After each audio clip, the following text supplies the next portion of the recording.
Hello and welcome to Varanya Academy. Today we are going to discuss the term rest and motion. लेकिन term rest और motion को समझने के लिए हमें एक बहुत ही इम्पोर्टेंट टर्म पे डिस्कस करना बहुत ज़रूरी है। वो है हमारा रेफरेंस पॉइंट। क्यों? क्योंकि इसी रेफरेंस पॉइंट से कोई ऑब्जेक्ट मोशन में है या कोई ऑब्जेक्ट रेस्ट में है हमें पता चलेगा। यानी कि किसी भी ऑब्जेक्ट का पोजीशन या उसका स्टेट कि वो रेस्ट में है या मोशन में है, इस रेफरेंस पॉइंट से पता चलेगा। जैसे कि आप इस पिक्चर में देख रहे हैं। इस पिक्चर में मैंने इस ट्री को रेफरेंस पॉइंट कंसीडर किया है। बोलोगे क्यों सर? रेफरेंस पॉइंट क्या होता है? रेफरेंस पॉइंट हमारी आस-पास कोई भी ऑब्जेक्ट हो सकता है, जिसका पोजीशन फिक्स्ड है। समझे? हमारी आस-पास कोई भी ऑब्जेक्ट जिसका पोजीशन फिक्स्ड है, वो हमारा रेफरेंस पॉइंट हो सकता है। ये था इम्पोर्टेंट। दूसरा टर्म है हमारा रेस्ट। क्या होता है रेस्ट? चलिए समझते हैं। इस पिक्चर में अभी बताया मैंने, ट्री को एज़ अ रेफरेंस पॉइंट मैंने कंसीडर किया। अब ये पता करेंगे, ये हाउस रेस्ट में है या नहीं है?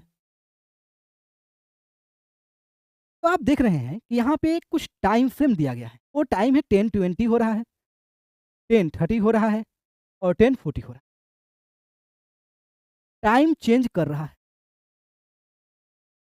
लेकिन इस हाउस का पोजीशन इस ट्री के रिस्पेक्ट में चेंज नहीं कर रहा है। यानी कि 10:20 में ये 2 मीटर पे था, 10:30 में 2 मीटर पे था और 10:40 में भी 2 मीटर पे था। यानी कि टाइम पास कर रहा है, लेकिन इस हाउस का पोजीशन इस ट्री के रिस्पेक्ट में चेंज नहीं कर रहा है। तो हम बोल सकते हैं ये जो हाउस है वो रेस्ट में। डिफिनेशन क्या है? डिफिनेशन है when the position of an object does not change as time passes with respect to its surrounding. मतलब टाइम चेंज हो रहा है, लेकिन इस हाउस का पोजीशन इस ट्री के रिस्पेक्ट में चेंज नहीं कर रहा है, इसलिए ये हाउस क्या है? रेस्ट में। दूसरा टर्म है मोशन। फिर आप इस ट्री को रेफरेंस पॉइंट कंसीडर कीजिए। इस ट्री को आप जब रेफरेंस मानेंगे तो इसके रिस्पेक्ट में जब आप देखेंगे कि 10:20 में इसका जो डिस्टेंस है 3 मीटर पे है, 10:30 में 6 मीटर पे है और 10:40 पे 9 मीटर। इसका मतलब इस कार का पोजीशन इस ट्री के रिस्पेक्ट में जैसे-जैसे टाइम बढ़ रहा है, वैसे-वैसे ये भी क्या कर रहा है? इसका डिस्टेंस भी और इसका पोजीशन भी चेंज हो रहा है। तो हम बोल सकते हैं कि ये व्हीकल मोशन में है, क्योंकि टाइम पास हो रहा है, डिस्टेंस इंक्रीज़ कर रहा है और इस ट्री के रिस्पेक्ट में बोलेंगे कि ये मोशन में। लेकिन ये बात आप बहुत ध्यान से सुनिएगा, इस पूरे यूनिवर्स में कोई भी ऑब्जेक्ट ना ही एब्सोल्यूटली रेस्ट में है और ना ही एब्सोल्यूटली मोशन में। बोलोगे क्यों? तो समझो।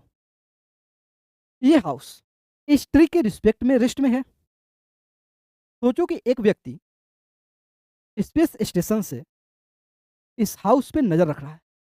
इस हाउस में जो बैठे लोग हैं वो क्या कर रहे हैं? तब उसको पता चल रहा है कि इसका पोजीशन तो चेंज कर रहा है। इस हाउस का पोजीशन उस स्पेस स्टेशन में जो बैठा व्यक्ति है, उसके रिस्पेक्ट में ये चेंज कर रहा है।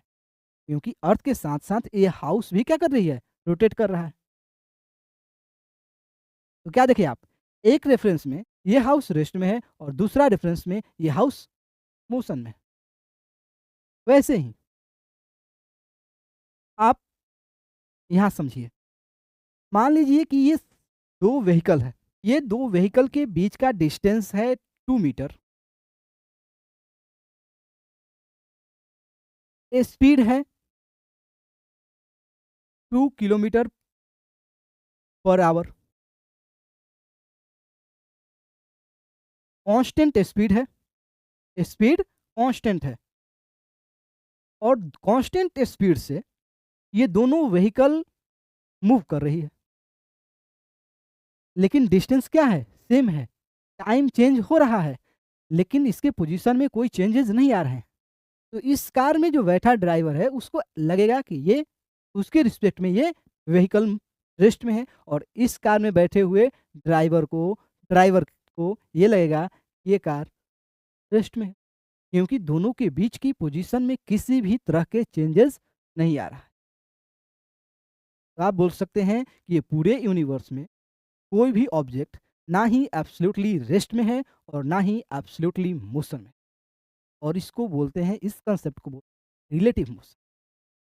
क्या बोलते हैं? Relative motion.